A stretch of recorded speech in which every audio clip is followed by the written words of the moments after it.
제가 쓴 시 중에 이 달팽이라는 시가 있어요. 뭐 달팽이라는 시가 많이 있지만 저는 이렇게 쓴 적이 있습니다. 이토록 속이 여리고 부드럽기만 하거늘 왜 나를 강하고 딱딱하기만 보는지 그것이 상처가 됩니다. 마음이 이토록 착하고 선하기만 하거늘 왜 못생겼다고만 하는지 그 자체가 아픔이지요.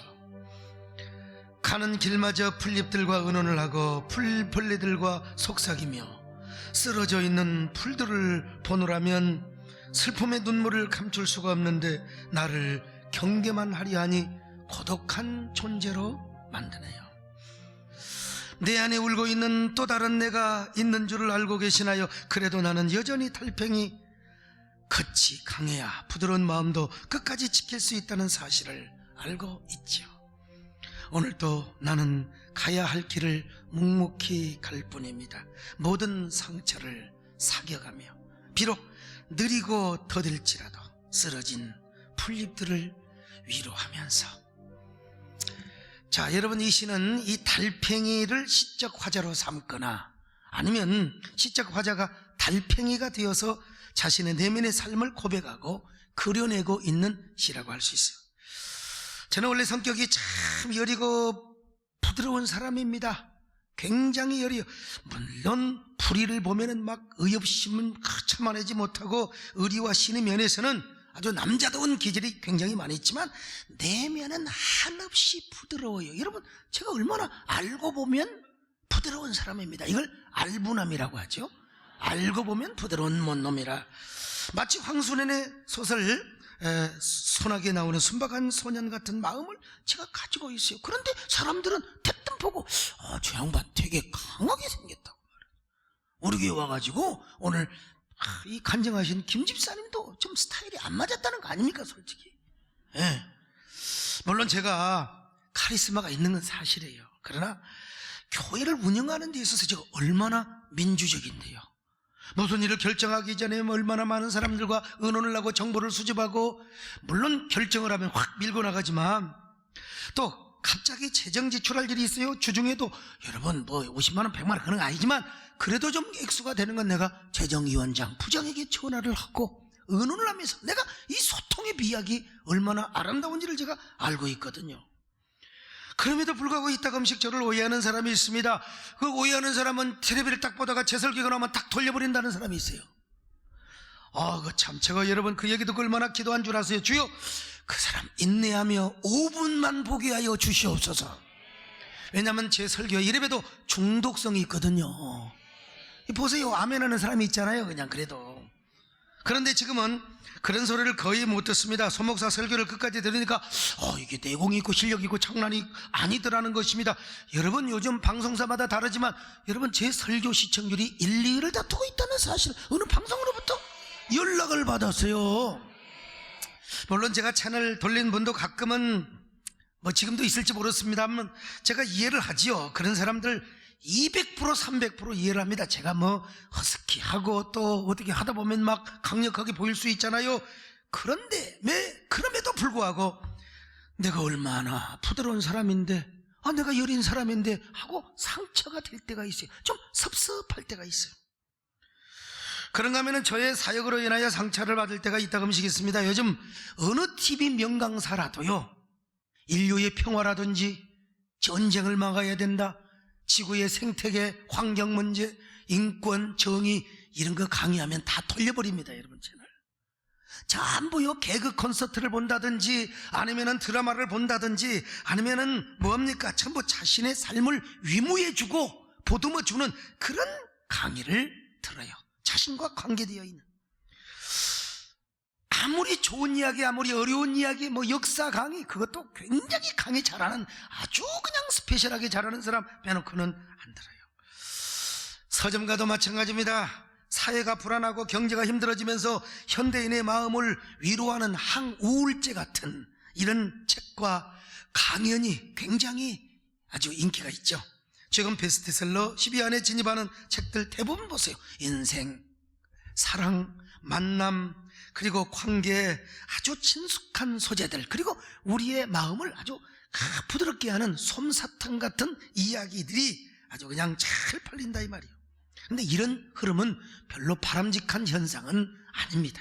왜냐하면 대부분 항우울제같이 환경의 수동적인 수능과 체ner을, 이런 체념을 가르치는 내용들이기 때문에 그렇습니다. 이게 사람을, 야성을 오히려 죽입니다. 사람을 자꾸 약하게 만들고 자꾸 그냥 우울하게 만드는 거예요. 아무리 좋은 글을 써도 자기와 관계가 없는 글들은 여러분 별로 안 사요. 읽지를 않습니다. 오바마 전 대통령 참 인간적인 분입니다. 여러분 참 존경할 만한 사람이죠.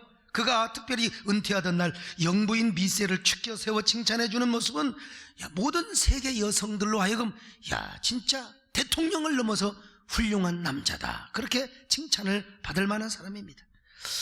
특별히 부인 칭찬하는 그런 모습은 제가 특별히 배워야 되지 않겠는가, 이런 반성과 깨달음을 한번 가져봤어요. 그러나 오바마의 그 따뜻하고 예의 바른 인간성은 돋보였을지 몰라도 하나님에 대한 신앙, 미국인들이 지켜야 할 전통적인 가치와 성경적인 가치관한 얘기는 여러분 한마디도 하지 않았다는 사실을 여러분 아십니까? 아마 어떤 의미에서 미국의 아주 보수적이고 신실한 기독교인들에게는 소리 없는 상처를 주었을지도 몰라요. 비록 말을 험하게 하고 거친 말을 좀 일삼아 이 막장말을 하는 이런 사람이라 할지라도 신앙적인 마인드로만 판단해 본다면 트럼프 대통령의 신앙과 가치관이 얼마나 더 멋있고 훌륭한가, 그런 걸 한번 생각해 봤습니다. 우리 교회 안의 사역도 마찬가지고 교회 안의 신앙도 마찬가지입니다. 교회 나온 사람들 여러분 날 교회 안에서 강력한 비전이나 사명이나 섬김 같은 얘기를 하면은 자꾸 사람이 자꾸 부담을 갖게 됩니다. 아무리 믿음이 좋은 사람도 맨날 꿈이나 뭐 비전이나 섬김이나 사명 이런 얘기를 하면은 사람들이 은근하게 다 누구나 위로받고 싶어하고 다 위로받고 싶어요. 부담 없는 힐링의 메시지를 원한다 이 말입니다.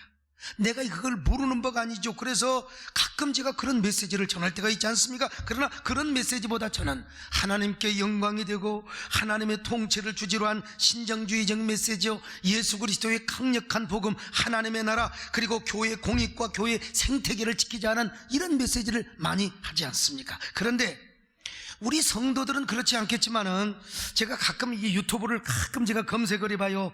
내 설교 접속권이 얼마나 되는가? 여러분 힐링 메시지 뭐 감성의 말을 하고 또 무슨 뭐 아주 이런 이 감성 메시지를 전하는 건 적어도 몇만 건입니다 여러분. 네? 그런데 그런 중심적인 메시지가 아니라 뭐 교회 생태계에 대한 설교, 뭐 오벳 에돔이라든지, 그리고 지금은 사상전 영전을 해야 할 때 여러분 설교가 그거 진짜 저만 할 수 있는 설교잖아요. 고작 몇천 건에 불과합니다. 어떤 건 7만 건, 8만 건, 10만 건도 넘는데 말이죠. 자, 이런 걸 보면서 현대인이 그리스도인들까지 어떤 걸 원하고 있는 가 내가 모르는 바가 아니죠. 제가 한국교회 동성애 대책협의회 대표회장으로 활동하고 있지 않습니까? 그런데 우리 임원들이 2월 20일 주간에 반동성애 대책 세미나를 하자는 겁니다. 목회자들 한 700~800명을 모으겠다는 거예요. 그것도 어디서 하겠느냐? 저 천안의 백석대학교, 그 장소가 안 되는 걸 또 제가 설립자님께 막 간곡하게 부탁을 해가지고 그 기숙사를 쓰면서, 시설이 제일 좋거든요. 제가 임원들에게 그런 말을 했어요. 좀 잘 생각해봐라. 이게 목회자들 700~800명 모이는 게 쉽지가 않다. 공짜로 해도 안 모이는데 회비까지 걷어가면서 어떻게 하겠느냐. 잘 생각해봐라. 그런데 그거 좀 자신감을 표현하는 것입니다. 임원들은 먼저 한국교회 대표급들 한 500여 교회를 전국적으로 전부 다 초이스를 해가지고 그분들에게 공문을 보내고 찾아가고 또 가서 전화하고 말이죠. 그런데 아무리 세미나를 홍보하고 아무리 해도 사람들의 호응이 없는 거예요. 무관심이야, 무관심. 우선 당장은 내 교회와 별로 상관이 없다는 거요. 우선 당장은 내 교회와 전혀 상관이 없는 것처럼 보이거든요. 그러나 영국 교회가 교회 생태계에 무관심하다가 여러분 95% 이상 교회가 지금 2% 3%밖에 아니거든요. 평등법을 다 주고 난 다음에 이슬람은 급성장하여 8%나 되는데 말이죠. 그만큼 교회 생태계가 중요하다는 걸 알아야 돼요. 우리 동성애 대책 임원들은 그런 걸 다 알고 있어요. 경각심을 알고 있어요. 그런데 아무리 찾아가도, 아무리 전화하고, 아무리 공문을 보내도 무관심이요. 참석하지 못하면 물질이라도 후원을 좀 해달라고, 이 핑계 저 핑계에. 그래서 저에게 무슨 얘기를 한 줄 아세요? 야, 너무 자존감이 상한다. 나 너무 자존심 상한다. 누구를 위해서 이런 한국교회를 지키고 한국교회를 위해서 일하려고 하는데 어떻게 이렇게 사람들이 무관심할 수 있는가, 이런 얘기를 저에게 전해오는 거예요. 여러분, 제가 그 이야기를 듣고 제가 뭐라고 반문한 줄 아십니까? 여보시오, 그렇다면 얼마나 여기 소목사는 상처가 크겠어. 1, 2년도 아니고 수많은 나날 10년 가까이 이름 없이 빚도 없이 이런 일을 할 때 얼마나 고독하지, 얼마나 고독하겠어. 고독하지 않겠어. 이런 일을 한다고 누가 뭐 흔적이나 남기나, 누가 여러분 알아주고 칭찬하고 선물이나 보내주나. 그래도 여러분, 주님을 바라보고 한다고 하지만, 교회를 위해서 한다고 하지만, 저도 사람인지라 영혼과 육체가 쇠잔하고 지칠 때가 있잖아요. 지금도 지쳐 있고요, 목도 가고. 그러나 여러분, 성경을 보면 저만 지치는 것은 아니라는 것이죠.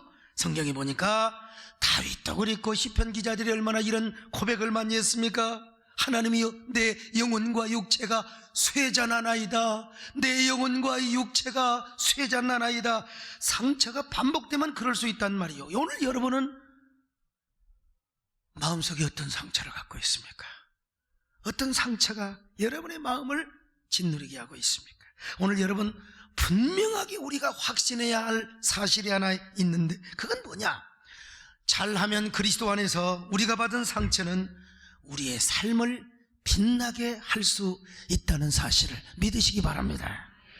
하나님의 영광을 위해 받은 상처, 하나님의 사역을 하다가 받은 상처는 반드시 그 상처가 우리의 삶을 빛나게 해줄 뿐만 아니라 여러분, 우리의 삶을 화려하게 만들어줄 수 있다는 거예요. 저의 삶을 돌이켜봐도 얼마나 상처가 많은지, 그 중에 하나가 뭐냐? 많은 상처가 있지만 그 신학생 시절에 보조금을 타러 갈 때였습니다. 시골 교회를 개척하면서 시골 주민들에게 멱살을 잡히고 그냥 말이요, 그냥 그 가래침을 뱉고, 이거야 괜찮아요, 이거야 영혼을 위해서, 그리고 또 그 사람들을 구원할 사람들의 이 선교의 대상이니까 여러분 참을 수 있어요. 근데 신학생 시절에 저 전남 여전도에서 한 달에 2, 3만 원씩 도와준 적이 있어요. 그때는 뭐 통장에 온라인 제도도 없었고, 또 있었다 하더라도 제가 통장도 없었고, 그 돈을 여전도에서 어느 큰 교회 사찰 집사님 집에 맡겨뒀어요. 그러면 제가 그 맡겨둔 돈을 받으러 사찰 집사님 댁에 찾아가지요. 월말이 되면 그곳에 찾아가면 주로 남자 집사님은 안 계시고 이제 여자 집사님이 계셨어요. 그런데 그 여자 집사님은 어떤 때는 일하다가 바로 봉투를 갖다가 주기도 하는데, 어떤 때는 전화를 받으면요 30분이고 40분이고 계속 전화만 하고 계시네. 그 내용을 들어보면, 알았어, 자세한 건 만나서 얘기합시다. 그걸 끊을 줄 알았더니, 그리고 김 집사 어떻게 됐어? 또 이야기가 또 시작이 되는 거야. 참. 아니, 전화를 하다가 집사님 잠깐만, 그리고 저에게 잠시 봉투 좀 주고 다시 들어가서 전화 좀 하면 얼마나 좋습니까? 내가 와 있는지 뻔히 알면서. 저에게도 문제가 있습니다. 사실은 봉투 받으러 갈 때 그 싸구려 흔해 빠진 쿨피스라도 한 병 사갖고 가면 저에게 좀 잘해줬을 거 아니겠습니까? 그런데 제가 삶이 궁핍하다 보니 제가 그러지를 못했어요. 사실 그분도 제가 매달 뭐 하나도 김 하나도 안 사오면서 돈 달라고 하려니 얼마나 귀찮았겠습니까? 하지만 귀찮은 놈 빨리 보내려면 전화하다가 빨리 그만두고 잠깐만, 그리고 달봐서 주고 가면 얼마나 좋아. 근데 전화를 끊을 때까지 30분이고 40분이고 바깥에서 기다려야 되는 저의 자존감이 얼마나 무너지고 얼마나 모멸감이 제 마음속에 상처로 남겠습니까? 나 죽을 때까지 이건 잊을 수가 없어요. 여러분, 치매가 걸려도 절대로 잊을 수는 없을 거예요. 그런데 분명한 것은 또 이야기합니다. 제가 그 사건 때문에 저의 삶이 오히려 빛나고 화려하게 되었다는 사실이. 어떻게 빛나는 줄 아십니까? 제가 어느 누구를 도울 일이 있을 때는 절대로 누구 몇 푼 도와주면서 말이요 그냥 생색내고 그런 사람 전혀 아닙니다. 전혀 아니에요. 그 사람이 선교사가 되었건 시골 목회자가 되었건 말이요 누가 되었건 간에 나는 옛날 그 상처를 기억하면서 내가 따뜻하게 인격적으로 그 사람을 정말 존중히 여기면서 절대로 그 사람이 나에게 모멸감이나 자존감이 무너지는 일이 없도록 나는 저뿐만 아니라 우리 비서실과 그리고 우리 사무실 또 우리 모든 직원들에게 우리 교회 찾아오는 사람들을 공손하게 대접을 해야 된다. 도와달라고 하는 사람도 툭툭툭툭 하지 마라. 특별히 화요일과 목요일에 우리 교회에 찾아오는 할머니 할아버지들은요 무조건 2,000원씩 드립니다. 예, 요즘은 못 드립니다. 겨울에는 그것 받으러 왔다가 낙상하시면 큰일 나니까요. 봄에 오시라고. 이제 봄에 오시면 할머니들이 돈을 또 다 갈 거예요. 여러분 이것이 무엇입니까? 사회적 선순환이요 이런 삶을 살려고 하는 저 자신이 뭡니까? 우리의 삶이 빛나는 거 아니겠습니까?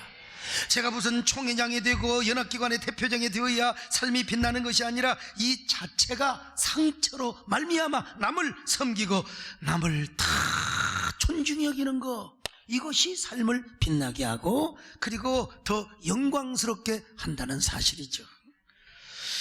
오늘 사도 바울이 그랬습니다. 바울은 오직 하나님과 예수 그리스도의 복음을 위해서 백골난망하는 마음으로 충성했습니다. 왜 그런 줄 아세요? 딱 하나, 하나님 앞에 빚진 자의 마음이 있어요. 스데반을 죽이고 그냥 하나님 앞에 얼마나 빚진 자의 마음이 많아요. 자, 로마서 1장 14절입니다 시작. 헬라인이나 야만인이나 지혜 있는 자나 어리석은 자에게 내가 다 빚진 자라 그랬어요.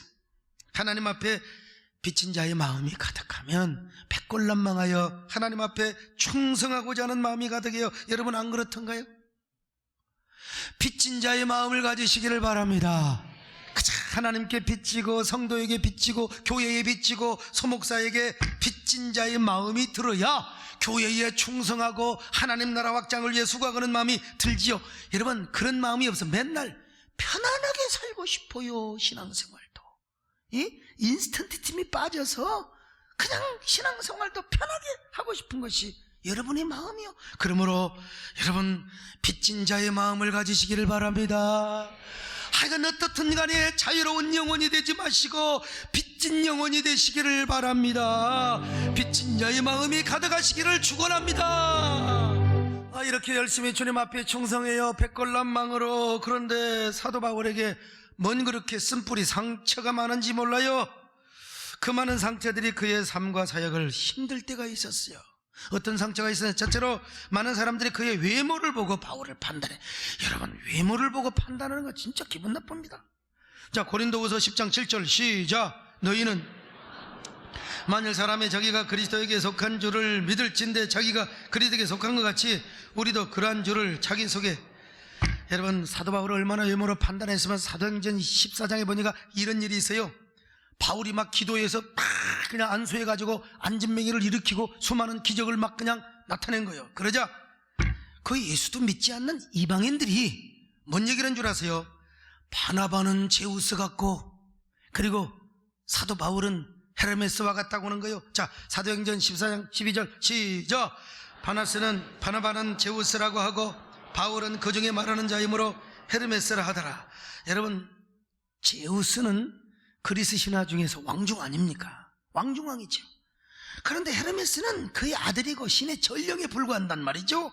그러므로 믿지 않는 사람들도 외모를 보고 바울이 굉장히 우리 바나바죠. 바나바가 굉장히 인물이 좋았다. 풍채가 좋았다. 우리 남진샘처럼 생겼던 것 같아요.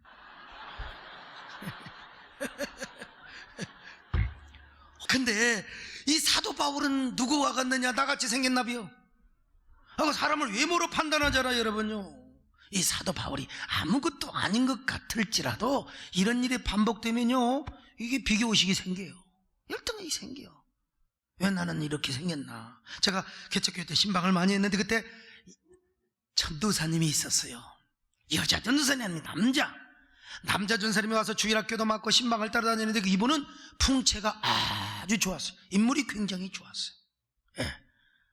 근데 제가 이제 신방을 가면 믿지 않는 남편이 그래도 담임 목사 온다고 잘 영접해 줍니다. 자기 부인이 우리 교회를 나오니까. 근데 저한테 인사를 안 하고 그 전도사님한테 뭐라고 한 줄 아세요? 아이고 담임 목사님이세요, 어서 오세요, 아랫목에 앉으시죠. 여러분, 제가 속이 덜버서 그렇지. 지금도 가끔 그렇게 인사하는 사람이 있습니다. 여러분, 정권사님이 제 옆에 서시면요, 아이고 사모님이신가요? 아이, 사모님이 참 고우시다. 아이고 세상에, 여러분, 내 참 눈이 얼마나 삐었으면 그렇게 얘기를 해요. 우리 권사님이 저희 장모님 미수요, 올해가 8순입니다 8순. 그러면 내가 정권사님이 남편이 되려면 내가 지금 85는 돼야 될 거 아니야?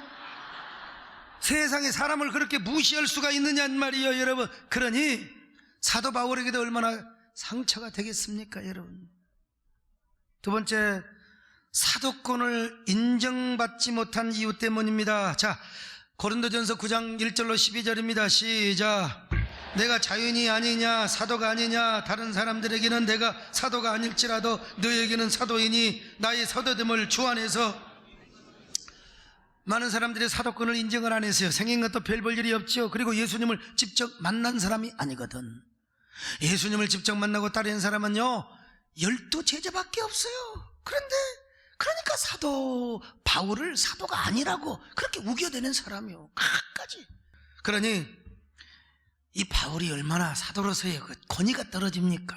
자존감이 무너지겠습니까? 그래서 얼마나 열받았으면 이런 고백을 했겠어요. 자, 고린도후서 11장 5절로 6절입니다. 시작. 나는 지극히 크다는 사도들보다 부족한 것이 조금도 없는 줄을 생각하노라. 내가 비록 말에는 부족하나 지식에는 그렇지 아니하니.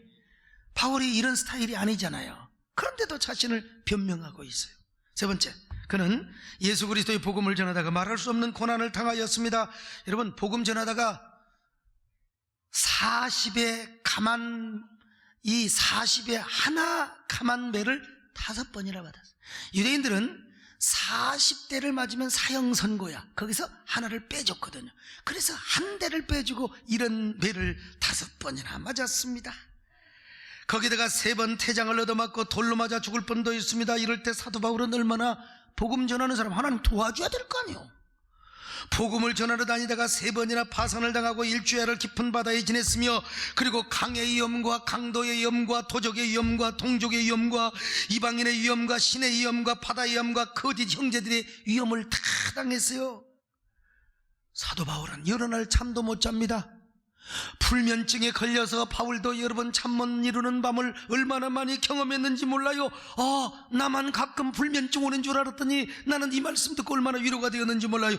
헐벗고 추리며 목마르고 풍찬 노숙을 할 때가 얼마나 많았는지. 풍찬 노숙이라, 바람을 먹고 이슬에 잠잔다. 여러분, 독립운동했던 사람들이 다 풍찬 노숙을 했던 사람들이요.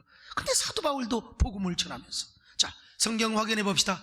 고린도후서 11장 24절로 27절 시작. 유대인에게 3번 태장으로 맞고 1번 돌로 맞고 3번 파산하고 일주야를 깊은 바다에서 지냈으며, 여러 번 여행하면서 강의 위험과 강도의 위험과 동족의 위험과 이방인의 위험과 신의 위험과 광야의 위험과 바다의 위험과 거짓 형제 중에 위험을 당하고, 또 수고하여 애쓰고 여러 번 자지 못하고 줄이며 목마르고 여러 번 굶고 춥고 헐벗었노라. 얼마나 상처됐겠어요? 안 됐겠습니까? 얼마나 마음이 아팠겠어요?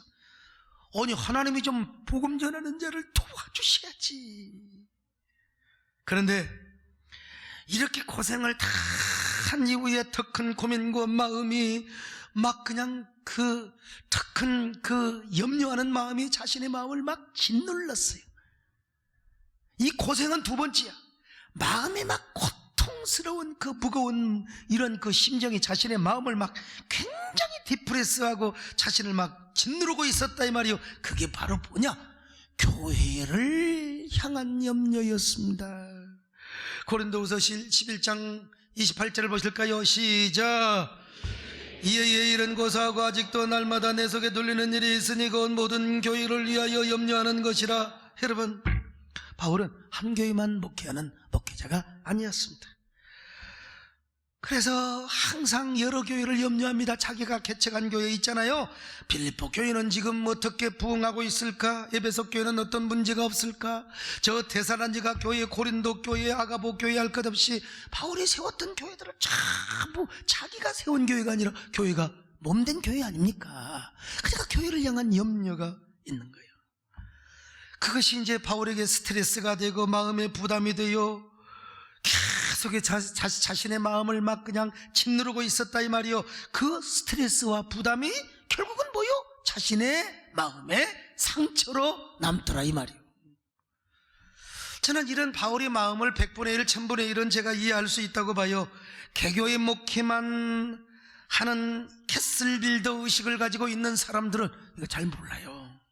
적어도 킹덤 빌더, 하나님의 왕국 공교회를 생각하는 사람은 이해를 할 수 있어요. 사실 교회 생태계에 대해서 저도 몰랐으면 좋았는데 이제 이걸 알아버렸단 말이에요. 그래서 어쩔 수 없이 킹덤 빌더의 의식을 가지고 어쩔 수 없이 창조적 에노바이러스, 이 퍼스트 무버의 삶을 살지 않을 수가 없단 말입니다. 그래서 저 역시 마음에 막 짓눌름이 와요. 예. 어떨 때는 막 한숨이 나고 도대체 언제까지 이 일을 해야 할 것인가? 예. 우리 박예선 목사님이 막 돌아가는 거, 국회 돌아가는 거, 교계 돌아가는 거 문자를 보내요. 또 이런 얘기하니까 어떤 사람들 그래, 목사님 좀 그만 힘들게 하라고. 그건 힘들게 내가 알긴 알아야지요. 근데 그 문자를 받으면 진짜 마음이요. 도대체 이걸 언제까지 할 수 있단 말인가? 언제까지 해야 된단 말인가? 예. 그렇게 마음이 막 짓눌러지고 한숨이 나올 때 또 가만히 있으면 좋을 때 어떤 사람은요, 야, 이 소목사가 좀 정치적 행보를 걷고 있다, 이런 얘기를 들으면 참 김 빠져요. 김 빠져. 그렇게 하다 보니까 저 혼자 지치고 피곤하고 영혼까지 쇠잔할 때가 있어요. 그 짓눌림이 나의 마음속에 어떻게 돼요? 상처가 되고 또 다른 상처를 유발할 수 있기 때문에 그런 거예요.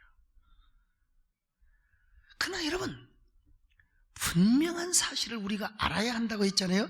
바로 그 상처는 그리스도 안에서 자라면 오히려 우리의 삶을 훨씬 더 빛나게 할 수 있다는 사실입니다. 예. 여러분, 사도 바울을 보세요. 바울이 받아왔던 그 모든 상처가 그의 삶을 빛나게 하였지 않습니까? 그가 받은 상처 때문에 도전정신이 생겼어요. 그리고 하나님 앞에 더 신실하고 충성하는 삶을 살았단 말이죠. 상처를 받을 때마다 누구를 찾아요? 주님을 찾습니다. 여러분, 주님을 더 얻으려고 하고 주님 앞에 더 발견되는 삶을 살려고 했단 말이죠. 자, 빌립보서 3장 8절로 9절입니다. 시작. 또한 모든 것을 해로 여김은 아는 지식이 가장 고상하기 때문이라. 내가 그를 위하여 모든 것을 잃어버리고 배설물로 여김은, 자, 잘 읽어보면 여기서부터 그리스도를 얻고 그 안에서 발견되려 하매니라 그랬어요. 자, 이런 사도 바울은 언제나 힘들고 어려울 때마다 예수님을 더 가까이 했습니다. 할렐루야. 주님을 더 얻으려고 노력했습니다. 주님을 많이 소유하려고 노력했습니다. 그리고 주님 앞에 발견되려고, 그리고 주목을 받으려고요. 제가 진짜 평생 정말 부끄러웠던 일이 하나 있는데, 고등학교 3학년 그때는 제가 교회를 다녔던데요. 공부를 하다가 혼자 공부를 하다가 그날이 휴일이었어요. 그날 때가 어떻게 교회, 그러니까 주일이 아니요, 휴일이요. 아마 방학 때인가 모르겠어요. 제가 공부를 하는 중에 갑자기 제 마음에, 요즘으로 말하면 영감이지, 내가 교실 청소를 한번 하고 싶었어요. 그래서 의자를 다 틀어놓고 청소를 하고 딱 그냥 뭡니까, 걸레로 닦고 있는데 지나가던 원수가 저를 본 거예요. 그 원수 중에 원수는 수학 선생님이셨어요. 나는 수학이 싫었거든요. 우리 김민호 집사님이 나 역사, 사회, 윤리, 영어, 국어 이런 거 그냥 눈 감고도 그냥 기분 좋아요. 공부 안 해도 기본이요, 기본. 근데 수학은요, 왜 이렇게 힘든지 몰라. 앞에 풀다가 뒤에 잊어먹고 답을 해도 안 나오고 지금 뭐 인수분해니 함수니 방정식이니, 방정식이면 강정식이나 생각이 나지. 우리 남진쌤은 뭐 수학도 잘하셨다고 하더라고. 그냥 나 진짜 그 수학 선생님이 보신 거요. 그래, 저를 수학 시간에 뭐 그냥 다른 소설책이나 보고 말이야 하기 싫으니까 몇 번 걸렸거든. 별 볼 일 없는 줄 알았는데 저놈이 청소를 하고 있네. 이분이 그냥 하마터면 기절을 보낸 거예요. 가지고 이제 교장선생님한테 그냥 꼬아 받쳐가지고 교장선생님이 저를 불러서, 여러분, 그냥 선행상이 아니라 특별 선행상을 전교생 앞에 준 거예요. 그러니까 애들이 청소할 놈이 아닌데 발견된다는 게 참 중요합니다. 왜 그때 절묘한 타이밍에 하나님이 그 모습을 보게 하느냐 말이에요. 그래서 제가 교회 다니고 주일날 교회 다니고, 여러분, 그 이후로부터 핍박이 사라졌다는 사실을 아십니까, 여러분? 사도 바울은 예수님께 발견되려고, 예수님께 주목을 받으려고 얼마나, 여러분, 그러니까 그의 삶이 눈부시게 된 것이지요. 모든 시대 사역자들에게 사표가 되지 않습니까? 힘들고 어려울 때 바울 서신을 읽으면은요, 마음이 푸근하고, 그래, 바울도 이렇게 힘들었는데. 여러분, 저 천국에 가서도 바울은 하나님께 칭찬을 받고 천군 천사들에게 찬사를 받으며 광채나는 삶을 살고 있으리라고 믿어집니다, 여러분. 사도 바울에게도 그 많은 상처가 있었는데 풀립 같은 우리라고, 우리는 풀립이잖아요. 그때는 풀립 아세요? 그러니까 우리가 어떻게 상처가 없을 수가 없지요. 그런데 분명한 것은, 여러분, 상처가 여러분의 삶을 더 빛나게 한다는 사실을 아셔야 됩니다. 링컨 대통령도 율버퍼스도, 여러분, 노예 폐지법을 만드는 동기가 상처 때문이요. 그들은 상처를 받으면 받을수록 노예 폐지법에 대한 일념이 가슴속에 불꽃처럼 빛났습니다. 그래서 역사상 가장 위대한 인권법을 제정하게 된 거죠. 우리 예수님은 어떤 분입니까? 상처 입은 치유자지요. 저 헬리나 오웬의 책 제목을 빌리지 않더라도, 여러분, 그가 인류를 구원하기 위하여 십자가에서 죽음이라는 상처를 입었을 때 모든 만물이 그 발 아래에 복종하는 결과를 일어나게 하였을 뿐만 아니라, 예수님의 그 상처 때문에 우리가 구원을 받았지 않습니까? 우리가 예수 믿고 구원을 받았지 않습니까? 나음을 받았지 않습니까? 오늘 여러분에게는 어떤 상처가 있어요? 인생 살다가 말하지 못할 그 아픔들, 교회 일 하다가도 여러분 상처 입을 수 있거든요. 그러나 그 상처가 여러분 안에 쓴뿌리로 딱 자리매김을 하면 안 돼요. 남에게 계속 전이 되고 끊임없는 악순환이 되어서는 절대로 안 됩니다. 상처가 그리스도 안에서, 여러분, 은혜를 받는 사람은요, 언제나 여러분의 삶을 빛나게 하고 여러분의 그 삶을 눈부시게 하는 거룩한 부싯돌이 될 수 있다는 사실을 믿으시기 바랍니다. 상처가 진주가 되고 삶을 빛나게 하는 선순환의 역사를 얼마든지 이룰 수 있다는 거요. 자, 그러기 위해서 우리가 해야 될 일이 하나 있어요. 그건 뭐냐? 주님을 더 가까이 하는 것입니다. 사도 바울이 주님을 얻기 위해서 달려간다고 하지 않습니까? 여러분, 주님을 더 의지하시기를 바랍니다. 더 주님을 사랑하시기를 바랍니다.